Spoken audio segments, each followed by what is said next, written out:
Greetings and salutations. My name is Michael Schwahn, and today we are checking out Nadir, a Grimdark Deckbuilder game.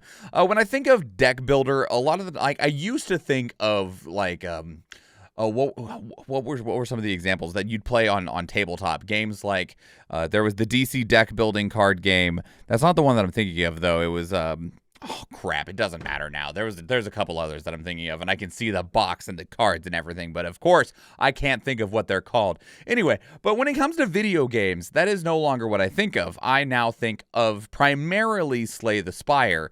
And as we've been going through these reactions, we have seen the impact of Slay the Spire as a whole. So many games take very heavy inspiration from Slay the Spire, and I think that that's fine. Slay the Spire is definitely a very strong but basic foundation. I don't feel like Slay the Spire is a complex or deep game, regard like on a visual style and a gameplay style or anything like that. It built a very strong concept, and it's a really fun concept, and it's cool to see everyone else expand upon that.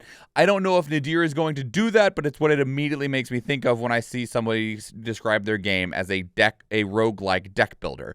But that's what we're here to find out. This game does release on No, it went into early access on November 8th. It releases February 7th. Work with me here. All right, so let's go ahead. We have two trailers. We have the gameplay trailer and the release trailer. So let's go.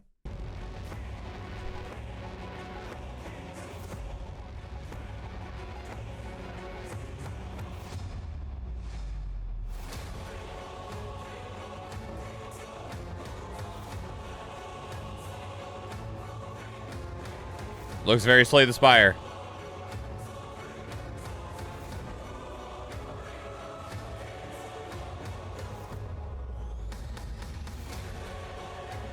Oh, yeah. Very specific art style, though, and that's fine. The art direction is what initially caught my eye.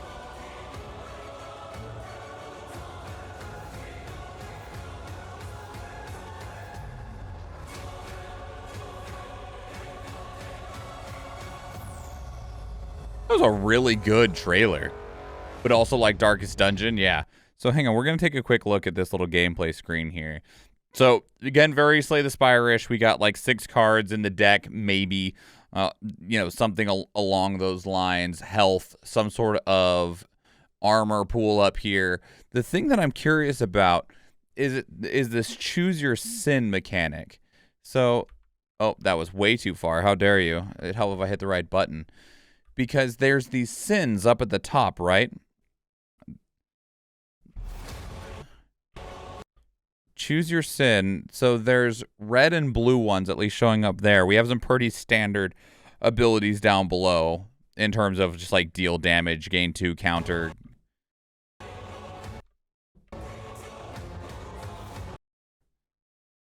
Interesting. Because that's one of the beauties of people taking inspiration from Slay the Spire is that because it is a fairly basic foundation, you get to expand on it in whatever way you choose. You get to try and figure out a way to re-innovate it. Okay, let's go ahead and go to the release trailer and see if we see anything extra in here. This one's really short, though.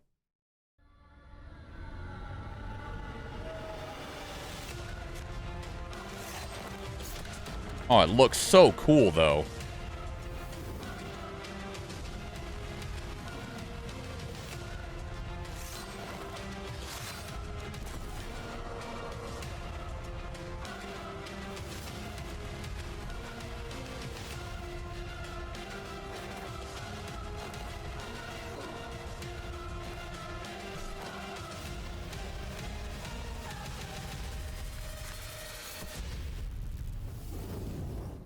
Can we also talk about how hard that freaking music track goes? God damn.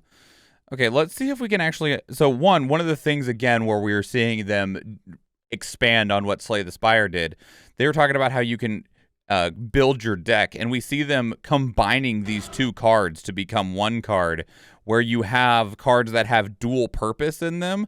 And Slay the Spire did kind of have those where you had a choice between two options. You could deal 3 damage or gain 3 armor. But this looks like you're actually just combining 2 separate cards to expand and build upon your deck. If this is in-game music, imagine. I would hope so. I mean, it would probably be hard with the choice system for it to maintain the energy that it does in the trailer, but I would not complain if it had that energy because it's freaking epic. So here's what I want to see. I want to see if we're able to understand. Nope, I want to change the playback speed. I want to see if we're able to understand how this interaction right here works of choosing your sin up top. Oh, sorry. YouTube's slowdown does not play very well. So deal 20 damage. They chose this one. Did it do more than 20? How much HP? 96 down to 76. Did they have armor on? No. This isn't a... I'm guessing what it does is the sins up top add the effect to the spell that you choose. So, it would have added 6 piercing onto this deal 20 damage, right? And it looks like you can only use each sin a certain number of times. So you could only add 6 piercing to a spell twice, could only gain 10 armor to a spell. But I wonder what the arrows mean. I wonder if you're granting your opponent 6 piercing or 10 armor. Because you see how it has an arrow? There's piercing to the left, and then there's armor to the right. I wonder if it grants those benefits one direction or the other. I don't know. I'm really curious, though. Welcome in, Future Rangers. Good to see you. Crazy. This looks fantastic.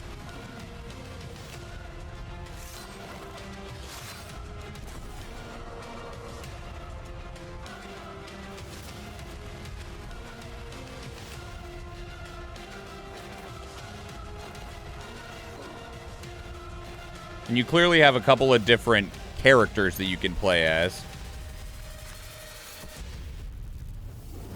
That was really cool. That was really cool. The aesthetic is so captivating. So it is currently available on Steam. It is in early access right this minute for $20, but it is supposed to fully release here on February 7th. Is that what I said before? Yeah, so here in just a day or so, the full game is supposed to be out. Man, only 87 reviews on it.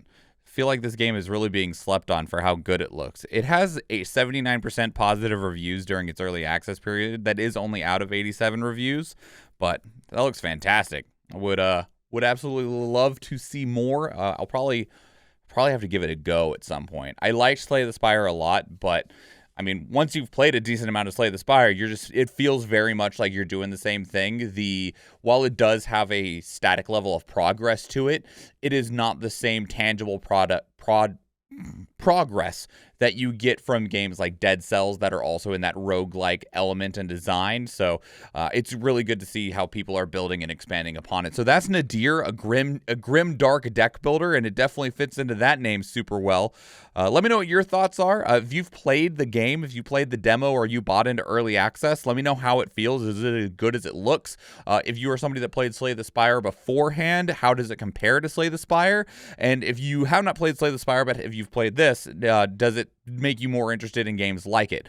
Let me know if this is your first time seeing it. Let me know how you feel about seeing it. I think it looks fantastic, but I'm very biased because I like a lot of the looks of a lot of games. But anyway, yeah, I would love to hear from you. Leave your thoughts in the comments below. If you want to keep up the conversation elsewhere, 2 great places to do so are Discord and Twitter. Speaking of Discord, we have a channel dedicated to these reactions where you can place links of your own that we can check out together live on stream, because we do stream on Twitch, and I would love to see you there. If you enjoyed this video, please leave it a like. If you want to catch future videos, please subscribe to the channel. If you watch one of the other videos on the channel, or if I see you in the live stream, thank you and enjoy.